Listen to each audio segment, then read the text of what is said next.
ഒരു എംപ്ലോയി സമയം കൊടുത്ത് പണം ഉണ്ടാക്കി. പിന്നെ രണ്ടാമത്തെ ഓപ്ഷൻ കൂടിയിട്ടുണ്ട്. എന്താണ്? നമ്മൾ സർവീസ് കൊടുത്തും പണം ഉണ്ടാക്കാം. Okay, service. ഇപ്പൊ എക്സാമ്പിൾ ആയിട്ട് ഇപ്പൊ നമ്മളെ ഷൂട്ട് ചെയ്തുകൊണ്ടിരിക്കുന്ന വീഡിയോഗ്രാഫേഴ്സ് അല്ലെ, ഇവരെന്താ, ഇവര് സർവീസാണ്. പക്ഷേ ഈ സർവീസ് ചെയ്ത് ജീവിതത്തിൽ സക്സസ് ആവുന്ന ആളുകളുടെ എണ്ണം വളരെ കുറവാണ്.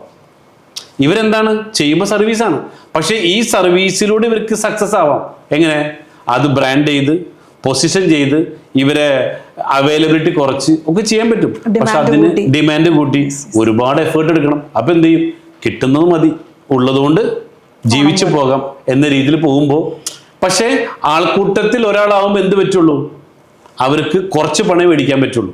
അതേസമയം ആൾക്കൂട്ടത്തിൽ ഞാൻ വലിയവനായാലോ അവർ പറഞ്ഞ പൈസ മേടിക്കാൻ പറ്റും. അപ്പൊ ഈ സെല്ലിംഗ് സർവീസിൽ ചിന്തിക്കേണ്ട കാര്യം എന്താണ്? അവിടെ നമ്മൾ ആൾക്കൂട്ടത്തിൽ വലിയവനാവാൻ വേണ്ടി ശ്രമിക്കണം. ഓക്കെ, ദാറ്റ് മീൻസ് ബ്രാൻഡ് ചെയ്ത് ഒരു ഇമേജ് ബിൽഡ് ചെയ്തിട്ട് നമ്മളും ഒരു പൊസിഷൻ ചെയ്യാൻ നമ്മളെ കൊണ്ട് പറ്റണം എന്ന് പറയും.